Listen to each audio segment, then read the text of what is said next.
يا أيها الذين آمنوا إذا نودي للصلاة من يوم الجمعة فاسعوا إلى ذكر الله وذروا البيع. وأشهد أن محمدًا عبده ورسوله. أعوذ بالله السميع العليم من الشيطان الرجيم. بسم الله الرحمن الرحيم. يا أيها الذين آمنوا اتقوا الله حق تقاته ولا تموتن إلا وأنتم مسلمون. يا أيها الناس اتقوا ربكم الذي خلقكم من نفس واحدة وخلق منها زوجها وبث منهما رجالا كثيرا ونساء واتقوا الله الذي تساءلون به والأرحام إن الله كان عليكم رقيبا. يا أيها الذين آمنوا اتقوا الله وقولوا قولا سديدا يصلح لكم أعمالكم ويغفر لكم ذنوبكم ومن يطع الله ورسوله فقد فاز فوزا عظيما.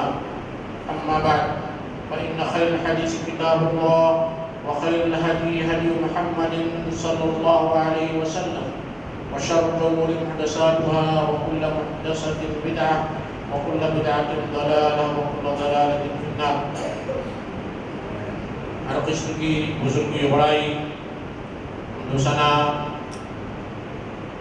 کا مستحق صرف اور صرف اللہ تبارک و تعالی ہے. بے شمار درود سلام و تمام انبیاء و رسول پر خصوصاً خاتم النبی جناب مصطفیٰ محمد صلی اللہ علیہ وسلم پر، آپ کے صحابہ، اہل بیت، تابعین، تبع تابعین، سلف صالحین پر اور سارے مسلمانوں پر جنہوں نے آپ صلی اللہ علیہ وسلم کی احسان کے ساتھ بیعت کی.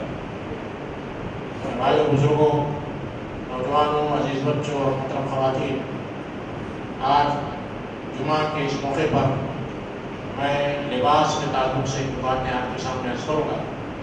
اللہ سے دعا کرتا ہوں کہ اللہ تبارک و تعالیٰ مجھے کہنے اور عمل کرنے اور آپ کو سننے اس پر عمل کرنے کی توفیق عطا فرمائے.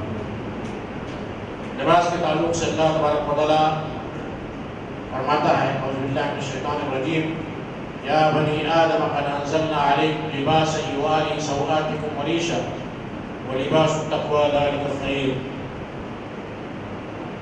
اسی طرح ایک دوسری آیت میں یا بنی آدم لا یفتننکم الشیطان کما اخرج ابویکم من الجنہ ينزع عنهما لباسهما ليريهما سوآتهما. لباس یہ اللہ تبارک و تعالیٰ کی ایک عظیم نعمت ہے. اس لیے اللہ تبارک و تعالیٰ نے اس کا تذکرہ کیا ذالک من آیات اللہ، اللہ کی نشانیوں میں سے ایک نشانی ہے، نعمت ہے، اور یہ انسان کی ایک بنیادی ضرورت ہے، بیسک نیڈ ہے. اس لباس کے ذریعے انسان اپنی شرمگاہ کو چھپاتا ہے، گرمی، سردی، بارش سے محفوظ رہتا ہے. اس کے جسم کے اندر جو عیوب پوشیدہ ہوتے ہیں، جو چھپے ہوتے ہیں، اسے بھی چھپاتا ہے. کمی بیشی ہوتی ہے. اس لباس کے ذریعے انسان اپنی زیب و زینت کا اظہار بھی کرتا ہے. لباس ایسے ہوتے ہیں جس سے انسان مزین ہوتا ہے، سنورتا ہے اور لوگوں کے سامنے اچھا، خوبصورت، اسمارٹ نظر آتا ہے. اللہ تبارک و تعالیٰ نے جو لباس کو نازل کیا اس کی بنیادی ضروریات میں فرماتا ہے یواری سوآتکم. لباس اللہ نے ہمارے اوپر اس لیے نازل کیے ہیں تاکہ تمہاری شرمگاہوں کو چھپائیں. سوآت یہ عربی زبان کا لفظ ہے جس کا ترجمہ ہم اردو میں شرمگاہ کہتے ہیں. اصطلاح میں سوا غلیظہ اور سوا خفیفہ اس کی روشنی میں جو فقہی اصطلاحات بیان کی گئی ہیں اس میں سوا خفیفہ اور سوا غلیظہ دو الفاظ آتے ہیں. مردوں کے لیے الگ ہے، خواتین کے لیے الگ ہے. مردوں کے لیے ناف سے لے کر گھٹنوں تک یہ سوا خفیفہ ضمن میں آتا ہے. اور سوا غلیظہ پیشاب اور پیخانے کے راستے کو کہتے ہیں جس کا ڈھکنا ہمیشہ واجب ہے. اور سوا خفیفہ وقت ضرورت چلتے پھرتے ہوا میں اگر کچھ نظر آ جائے، لنگی پہنے ہو، ہوا کی وجہ سے نظر آ جائے تو اس میں گناہ کبیرہ نہیں ہوتا ہے. ہلکی شرمگاہ جسے اردو میں ٹرانسلیٹ کر سکتے ہیں، صحیح ٹرانسلیٹ بڑا مشکل ہے. مردوں کے لیے ناف سے لے کر گھٹنے تک ران بھی شرمگاہ میں داخل ہے. عورتوں کے لیے اس کا پورا کا پورا جسم سر سے لے کر پیر تک پورا نیچے، ہاتھ بھی شرمگاہ میں داخل ہے. بعض علماء کے نزدیک الوجه والکفین، چہرہ اور دونوں ہتھیلی اس سے مستثنیٰ ہیں، لیکن راجح قول یہ ہے کہ عورت کا پورا جسم سوا ہے، شرمگاہ ہے، عورت ہے، چھپانے کی چیز ہے جسے چھپانا چاہیے. جب لباس کا جب معاملہ آتا ہے تو لباس کی کنڈیشن میں پہلی شرط یہ ہے کہ انسان کی شرمگاہ کو چھپا یواری سوآتکم، اور دوسرا وریشن، ریش کے معنی ہوتے ہیں پر، اور یہاں پر لباس سے یواری سوآتکم وریشا کا ترجمہ جو ہے اور جو ہے زیب و زینت کے لیے اللہ نے لباس کو نازل کیا، اور پرندوں کے لیے اللہ نے پر نازل کیے ہیں. اس پر کے ذریعے ان کے جو اسکن ہے، جو چمڑا ہے، اسے اللہ پر پورا چھپاتا ہے. اب کسی بھی پرندے کو پکڑ لیجیے، اس کے پورے جو ہے پر کو نکال کر دیکھیے کتنا بدنما، کتنا جو ہے بدصورت نظر آئے گا. یہ پرندوں کے لیے جو پر ہیں ان کی خوبصورتی کا ذریعہ ہے، ساتھ ہی ساتھ اس کے لیے اڑنے کا ذریعہ ہے، ساتھ ہی ساتھ گرمی اور سردی سے بچانے کے لیے. گرمی جب زیادہ ہوتی ہے تو اس کے جسم بچاتا ہے، سردی ہے تو اس کے جسم کو گرم ہوتا ہے. اللہ کی ایک عظیم نعمت ہے اور یہ انسان کی بنیادی ضرورت ہے. کیونکہ اللہ تبارک و تعالیٰ فرماتا ہے یا بنی آدم، اے بنو آدم، لا یفتننکم الشیطان، شیطان تمہیں گمراہ نہ کر دے، دھوکے میں نہ ڈال دے. کما اخرج ابویکم من الجنہ، جیسے کہ اس نے دھوکے میں ڈالا تھا تمہارے باپ دادا آدم علیہ السلام کو اور حوا کو جنت میں دھوکے میں ڈالا. فَأَكَلَا مِنْهَا، انہوں نے جس درخت سے کھانے کو اللہ نے منع کیا تھا اسے کھا لیا. تو کیا ہوا؟ فَبَدَتْ لَهُمَا سَوْآتِهِمَا، تو فوراً جب اللہ تبارک و تعالیٰ کی نافرمانی کی تو ان کی شرمگاہ کھل گئی. فَبَدَتْ، واضح ہو گئی ان کی شرمگاہ.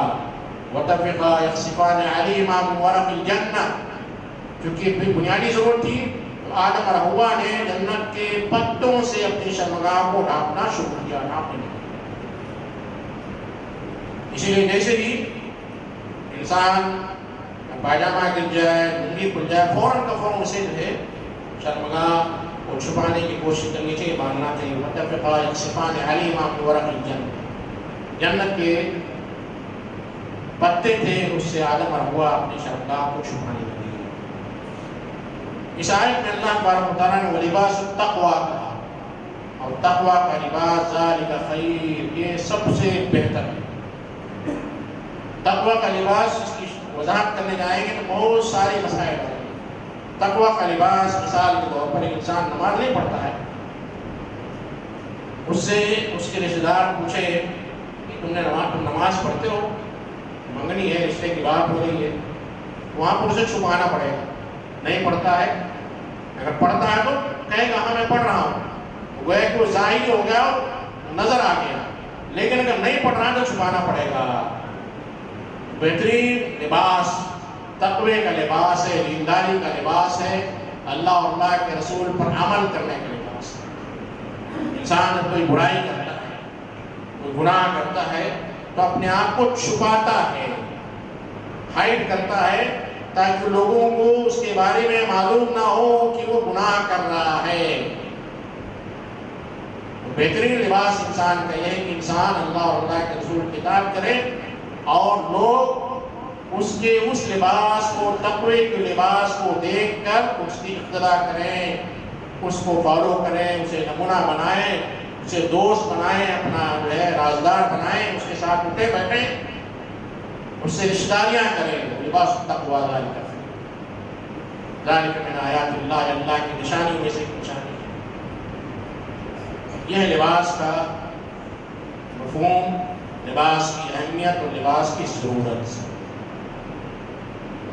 اب آئیے ہم اپنے گریبان میں منہ ڈال کر سوچیں کہ آج کل معاشرے میں اکثر و بیشتر جو لباس پہنے جاتے ہیں، جو لباس معاشرے میں رائج ہیں، خواتین کے خاص طور پر بچوں کے، بچیوں کے اور نوجوانوں کے جو لباس ہیں، اس لباس کو ہم غور کریں کیا یہی وہ لباس ہے جس کو اللہ تبارک و تعالیٰ نے آسمان سے نازل کیا تھا نعمت کے طور پر، یا یہ اس کنڈیشن میں ان شرائط میں نہیں ہے؟ قرآن مجید میں اللہ تبارک و تعالیٰ نے اسے تذکرہ کہ اللہ نے لباس نازل کیا۔ احادیث میں لباس کی مختلف تشریحات ہیں، کچھ کنڈیشن بتائے گئے ہیں، اس کنڈیشن کی روشنی میں جو بھی لباس فلفل ہوتا ہے وہ لباس اسلامی لباس ہوگا۔ ہر وہ لباس جو اس کنڈیشن سے باہر ہے، خواہ سوسائٹی اسے لباس سمجھتی ہو، وہ اسلامی لباس نہیں ہوگا۔ اس کی ایک مثال دے کر میں آپ کو سمجھاؤں گا۔ کرتا پائجامہ کو لوگ اسلامی لباس سمجھتے ہیں، دینداروں کا لباس سمجھتے ہیں، اللہ والوں کا لباس سمجھتے ہیں، لیکن اگر یہی لباس جو حدیث میں جو شرائط بتائے گئے ان شرائط پر نہ اترنا ہو، باریک لباس ہو، ٹرانسپیرنٹ ہو، کرتا پائجامہ ٹرانسپیرنٹ ہو، وہ لباس اسلامی لباس نہیں ہو سکتا ہے، اگرچہ لوگ اسے سمجھتے ہیں۔ یا 80s میں کرتا جو ہے فلمی اسٹائل کا شروع ہوا تھا، فلمی اسٹائل کا، کسی فلمی ہیرو نے کرتا پہنا، مختصر سا کرتا، اب اسے اگر ہم کہیں کہ اسلامی لباس ہے تو اسلامی لباس نہیں ہو سکتا ہے۔ کیوں؟ اس لیے کہ وہ شریفوں کا لباس نہیں۔ لباس تقویٰ جو اللہ نے فرمایا اس میں یہ چیزیں داخل ہیں کہ شریفوں کا لباس ہونا چاہیے۔ دنیا کے مختلف ممالک میں مختلف قوموں کا الگ الگ لباس ہے۔ ہندوستان، پاکستان، بنگلہ دیش، بر صغیر جسے کہتے ہیں، وہاں پر اکثر جو شریف لوگ، دیندار لوگ کرتا پائجامہ پہنتے ہیں۔ اگر وہ کرتا پائجامہ پورا کا پورا ریڈ کلر کا ہے تو جائز نہیں، اس لیے کہ مکمل لال کپڑا پہننا جائز نہیں۔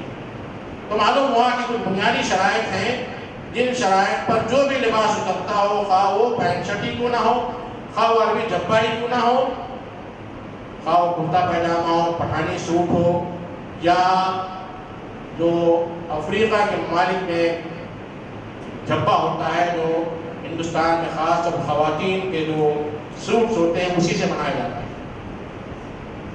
تو اسلامی شریعت میں سب سے پہلی چیز لباس کے لیے یہ کہ یواری سوآتکم، وہ تمہارے شرمگاہ کو چھپائے۔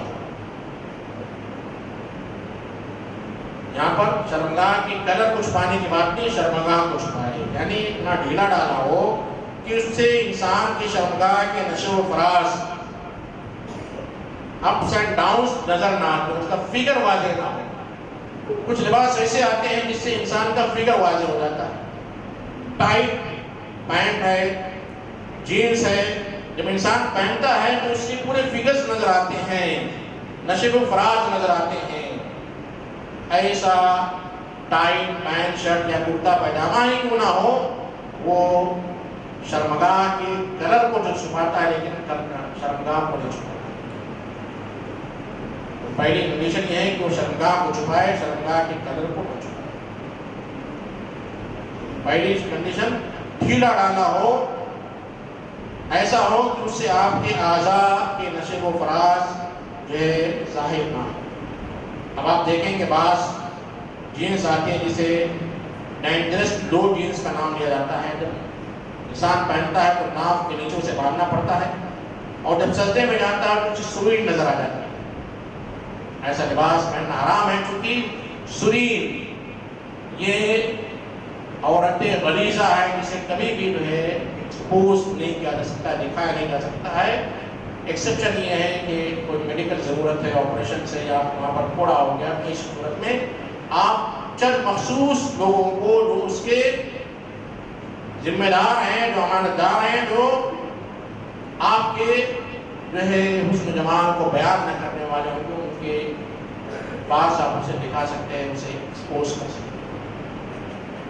تو ایسا لباس جو اتنا نیچے ہو کہ اس سے آپ کی شرمگاہ کھل جائے، نظر آ جائے، ایسا لباس پہننا جائز نہیں ہے، پہلی کنڈیشن۔ دوسری شرط یہ ہے کہ لباس اتنا موٹا ہو، موٹے کا مطلب نہیں کہ تہہ والا ہو، اتنا موٹا ہو کہ اس سے انسان کے اعضاء کا کلر ظاہر نہ ہوتا ہو۔ اور یہ خواتین کے لیے اللہ کے نبی کریم صلی اللہ علیہ وسلم نے خصوصاً فرمایا۔ اسماء رضی اللہ تعالیٰ عنہ جو اللہ کے نبی کریم صلی اللہ علیہ وسلم کی سسٹر اللہ کی سالی تھی، عائشہ کی بہن تھی، اللہ کے نبی کریم صلی اللہ علیہ وسلم کے گھر پر آئی، آپ صلی اللہ علیہ وسلم نے دیکھا کہ باریک لباس پہنی ہوئی تھی۔ آپ نے فرمایا کہ اسماء جب عورت میچور ہو جائے، بلوغت کی عمر کو پہنچ جائے، تو اس کے لیے لباس جائز نہیں ہے، ایسا باریک لباس جو اس کی پنڈلی کو، اس کی ران کو، اس کے اعضاء کو ایکسپوز کرے۔ تو موٹا لباس ہونا چاہیے کہ آپ کے جسم کے اعضاء کا کلر جو ہے ظاہر نہ ہو، جسے ہم واضح اور جو ہے مختصر الفاظ میں کہہ سکتے ہیں کہ ٹرانسپیرنٹ نہ ہو، ٹرانسپیرنٹ نہ ہو، جس سے آپ کے اعضاء کا کلر یا آپ کے جسم کا کلر ظاہر ہوتا ہو۔ چونکہ خواتین کا پورا جسم عورت ہے، شرمگاہ چھپانے کی چیز ہے، لہٰذا اگر برقع بھی ایسا پہنتی ہیں یا ایسے شلوار قمیص یا ایسا جو ہے ٹاپ پہن کے مکمل جسے میکسی کہا جاتا ہے، باریک جالی دار ہو، ایسا لباس خواتین کو پہننا جائز نہیں ہے، سوائے ان کے شوہروں کے سامنے۔ محرم کے سامنے بھی ایسا لباس ان کے لیے پہننا جائز نہیں ہے۔ تیسری کنڈیشن یہ ہے کہ وہ لباس کسی خاص قوم کا مذہبی لباس ہے، کسی خاص قوم کا مذہبی لباس نہ ہو۔ مذہبی لباس اس لیے کہ لباس یہ کلچر اور عادات پر ڈیپینڈ ہے، لوگ اپنے کلچر اور عادات کے حساب سے ڈریس بناتے ہیں، ڈریس پہنتے ہیں اور اس کا استعمال کرتے ہیں۔ کچھ کمپنیز کے رولز ہوتے ہیں، فارمل انفارمل، وہاں پر ایسا پہننا ہے، کچھ جگہوں پر جو ہے کچھ رولز ہوتے ہیں، تو جب وہ اسلامی شرائط کے مطابق ہوگا تو لباس ان کے لیے پہننا جائز ہوگا۔ لیکن اگر وہ لباس کسی قوم کا مذہبی لباس ہو یا کسی قوم کا مذہبی کلر ہو، ایسے کلر کا لباس جیسے گیروا کلر ہے، وہ غیر مسلموں کا مذہبی کلر ہے۔ مذہبی ہے کہ مذہب میں اسے اہمیت دی جاتی ہے، ان کے ٹریڈیشن پر، ان کی عبادت کے وقت ویسے لباس کا پہننا جیسے سادھو سنت پہنتے ہیں، اس قسم کے کلر کا لباس یا اس قسم کے فٹنگ کا لباس پہننا جائز نہیں۔ چوتھی کنڈیشن یہ ہے کہ عورتیں مرد کا لباس نہ پہنیں اور مرد عورتوں کا لباس نہ پہنیں۔ عورتوں کا خاص فٹنگ والا لباس ہے، وہ جو ہے معروف ہے کہ عورتوں کا ہی لباس ہے، اور مردوں کی خاص فٹنگ والا لباس ہے، اور معلوم ہے کہ مردوں کا ہی لباس ہے، تو مرد عورتیں دوسروں کا لباس پہن نہیں سکتی، جائز نہیں۔ چھٹی کنڈیشن یہ ہے کہ لباس جو پہنتے ہیں مردوں کے لیے خاص طور پر وہ لباس ٹخنے سے نیچے نہ ہو۔ اللہ کے نبی کریم صلی اللہ علیہ وسلم فرماتے ہیں کہ اللہ تبارک و تعالیٰ فرماتا ہے، اللہ تبارک و تعالیٰ ایسے شخص کو نہیں دیکھتا ہے جس کے ازار ٹخنے سے نیچے ہو۔ اور ایک دوسری روایت میں ہے کہ ٹخنے سے نیچے کا جو لباس ہے، ما اسفل الکعبین ففی النار، بڑی سخت وعید ہے کہ کعبین سے نیچے، ٹخنے سے نیچے جو بھی لباس ہوگا ففی النار، وہ جہنم میں جائے گا، جہنم میں چلے گا۔ خواہ وہ پیجامہ ہی کیوں نہ ہو، اس کے اوپر ہم کرتا پہن لیں، پیجامہ اگر ٹخنے سے نیچے ہے تو جائز نہیں ہے، تہبند ہے تو جائز نہیں۔ لوگ کیا سمجھتے ہیں کرتا پیجامہ ہے تو اگر پیجامہ نیچے ہو گیا تو کوئی بات نہیں، پینٹ اگر نیچے ہو گیا یا عربی جھبا اگر نیچے ہو گیا تو ناجائز ہے۔ یہ حکم سارے ہے کپڑوں کے لیے، سارے فٹنگز کے لیے جو ٹخنے سے نیچے ہو، اور بڑی سخت وعید ہے، ما اسفل الکعبین ففی النار۔ یہاں پر ایک مسئلے کی وضاحت کرتا چلوں. حدیث کے جو الفاظ ہیں من جر ثوبہ خیلا، جو اپنے کپڑے کو تکبر کی وجہ سے رگڑے جو ہے لمبا ٹکنے سے نیچے رکھے فقلات، تو اللہ تبارک و تعالیٰ ایسے شخص کو نہیں دیکھتا ہے اور جہنم اس کا ٹھکانہ ہے. یہ جہنم میں اتنا پیر جلے گا، اتنا کپڑا جلے گا جو بھی اس کی تشریح ہو. تو یہاں پر لفظ خیلا کا زیادہ تکبر کی وجہ سے، اس سے بہت سارے ہمارے نوجوان یہ کہتے ہیں کہ جو میں نے اپنا پیجامہ یا اپنی پینٹ یا اپنی جینس جو میں نے ٹکنے سے نیچے رکھی، تکبر کی وجہ سے نہیں، تکبر کی وجہ سے نہیں. ان کا یہ کہنا خود تکبر کی دلیل ہے.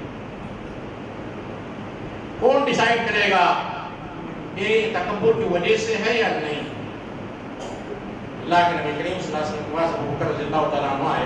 ان کا پیٹ جو کہ بڑا تھا، جب وہ اپنے ازار باندھتے تھے نیچے بار بار گر جاتا تھا. تو ان کا جو ازار ہے وہ ٹکنے سے نیچے چلا جاتا تھا. اللہ کے نبی کریم صلی اللہ علیہ وسلم کے پاس آتا ہے، اللہ کے رسول میری حالت یہ ہے، مجبوری ہے، بار بار جو ہے میرے ازار ٹکنے سے نیچے چلی جا رہی ہے. آپ نے فرمایا انک لست ممن یفعل خیلا، اے ابو بکر تم ان لوگوں میں سے نہیں ہو جو تکبر کی وجہ سے اپنے ازار کو ٹکنے سے نیچے رکھتے. اس حدیث کی تشریح میں بات معلوم ہوئی کہ اگر کسی کا پیٹ اتنا بڑا ہو کہ وہ ناڑا نہ مانا جا رہا ہو، بار بار کھسک جا رہا ہو، تو ایسا شخص ہے اس ایکسیپشن کو، اس استثناء کو استعمال کر سکتا ہے. یہ عمومی نہیں ہے، ان جنرل نہیں ہے کہ آپ یہ کہہ دیں کہ میں تکبر کی وجہ سے نہیں کر رہا ہوں اس لیے جائز ہے. اسی طرح لباس میں ریشمی لباس مردوں کے لیے پہننا حرام ہے، جیسے سونے اور چاندی کے زیورات یہ عورتوں کے لیے مردوں کو شیوا نہیں دیتے ہیں. اللہ کے نبی کریم صلی اللہ علیہ وسلم نے اس تعلق سے منع فرمایا ہے. اسی طرح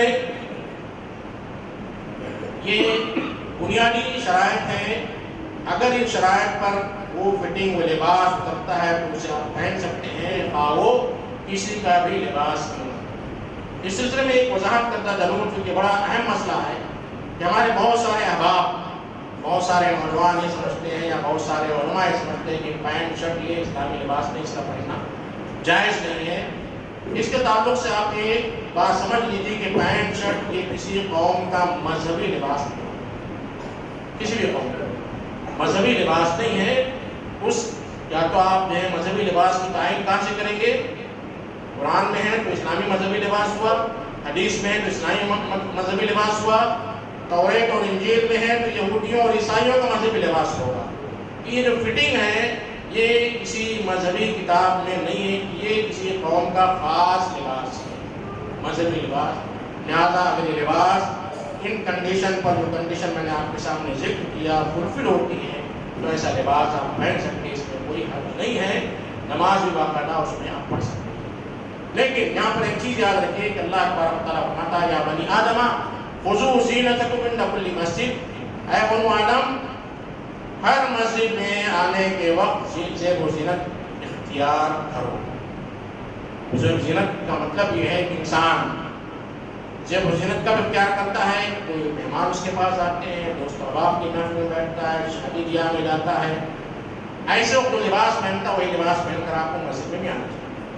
کچھ لوگ کیا کرتے ہیں، نیند میں اٹھے فجر کی نماز میں خصوصاً چہرہ دھوئے اور نائٹی میں، نائٹ جو ڈریس ہوتا ہے لوور ہوتا ہے اور جو ہے ہاف ٹی شرٹ ہوتا ہے اور بہت سارے ٹی شرٹ جو سلیو لیس ہوتے ہیں، ایسے لباس پہن کے مسجد میں آتا ہے جو کہ جائز نہیں ہے. اس لیے کہ اگر گندا کھلا ہے تو ایسے شخص کی نماز نہیں ہوتی ہے. ایسے ٹی شرٹس جو سلیو لیس ہیں، یہاں تک کہ بعض حدیث کی روشنی میں ہاف ٹی شرٹ، ہاف قمیص جسے ہم شرٹ کہتے ہیں، اس کا پہننا بھی جائز نہیں ہے، کیونکہ حدیث میں فل قمیص کا تذکرہ آتا ہے. تو جو ہاف ٹی شرٹ ہے جس میں ہاف سلیو ہے، اس کی ایک حد تک گنجائش نکالی جا سکتی، لیکن جو گندا کھلا ہونے والی ٹی شرٹ ہے ایسے میں نماز نہیں ہوتی ہے. ہاف ٹی شرٹ کے تعلق سے حدیث میں کوئی تذکرہ نہیں ملتا ہے، صرف یہ ہے کہ جو گندا کھلا ہے تو نماز نہیں ہوتی. ریشمی لباس نہیں پہننا ہے. اسی طرح لباس میں اسراف، اسراف ہر چیز میں منع ہے. کھانے پینے میں اللہ تبارک و تعالیٰ کلو واشربو ولا تسرفو، کھاؤ اور پیو لیکن اسراف نہ. لباس میں بھی اسراف، دکھاوا، لباس الشہرہ جسے کہتا ہے مشہور، ہاں ماشاءاللہ فلاں صاحب جو آتے ہیں بڑا مہنگا لباس پہنتے ہیں، جیسے لوگوں کی گھڑیوں کے بارے میں مشہور ہے کہ 1 لاکھ کی گھڑی پہنتے ہیں، 2 لاکھ کا جو اسکوٹر ان کے پاس ہے، یہ ہے فلاں فلاں، جس سے انسان کی شہرت ہو، اس سے اس کے اندر تکبر پیدا ہونے کا خدشہ ہو، ایسا اسراف کرنا لباس میں جائز نہیں. ہاں اگر اللہ نے آپ کو نعمت دی ہے تو اچھا لباس پہننا چاہیے. پھٹا لباس پہننا، فقیر والا لباس پہننا اور کہنا ہے کہ یہ تواضع کی علامت ہے، یہ صحیح نہیں. اس لیے کہ ایک صحابی اللہ کے نبی کریم صلی اللہ علیہ وسلم نے فرمایا اللہ کے رسول میں چاہتا ہوں کہ میں محسن ضمیر نظر آؤں، میں اچھا لباس پہننا چاہتا ہوں. تو اللہ کے نبی کریم صلی اللہ علیہ وسلم نے فرمایا ان اللہ یحب ان یرى اثر نعمتی علیہ، اللہ تبارک تعالیٰ پسند کرتا ہے کہ اللہ نے اس کو جو نعمتیں دی ہے اس نعمت کا اثر اس شخص میں نظر آئے. نعمت دی، اللہ نے آپ کو نعمت دی ہے، ڈبلو کار نہیں کرائیے، کوئی حل نہیں ہے، تکبر کے بغیر، شو آف کے بغیر. تو اللہ نے جو آپ کو نعمت دی اس نعمت کا اظہار ہونا چاہیے، زبان سے بھی، دکھانے میں بھی، اللہ کا شکر ادا کرنے میں بھی، لیکن تکبر کے لیے. اور آگے فرمائے اللہ جمیل یحب الجمال، اللہ خوبصورت ہے، خوبصورتی کو پسند کرتا ہے. یہ چند اصول تھے لباس کے تعلق سے. میں اللہ تبارک و تعالیٰ سے دعا کرتا ہوں کہ اللہ تبارک و تعالیٰ ہمیں صحیح معنوں میں اللہ اور اللہ کے رسول کی اطاعت کرنے کی توفیق عطا فرمائے. نمازوں میں ہم اللہ اور اللہ کے رسول کی اطاعت کرتے ہیں، رمضان میں کرتے ہیں، روزوں میں کرتے ہیں، تلاوت قرآن میں کرتے ہیں، لیکن ہمارا ایک جانب جو ہے بالکل خالی ہے. شادی بیاہ ہے، شادی بیاہ میں اپنے حساب سے کرتے ہیں، وہاں پر مسلک حدیث مسلک سلف نظر نہیں آئے گا، وہاں پر قرآن حدیث نظر نہیں آئے گی. لباس ہے، لباس کے معاملے میں بھی ہم اللہ اللہ کے رسول کی اطاعت نہیں کرتے. بزنس کا معاملہ وہ بالکل الگ ہے، بزنس جیسے بھی چلے وہاں پر ہم یہ نہیں دیکھتے ہیں کہ یہ بزنس جو ہے کرنا صحیح ہے ناجائز ہے. اللہ ہمیں مکمل معنوں میں یا الذین آمنوا ادخلوا فی السلم کافۃ، اے ایمان والو کمپلیٹلی مکمل اللہ کی دین میں داخل ہو جاؤ. اللہ ہمیں توفیق عطا فرمائے. قولوا هذا واستغفر الله لي ولكم ولسائر المسلمين من ذنوبهم فاستغفروه انه هو الغفور الرحيم.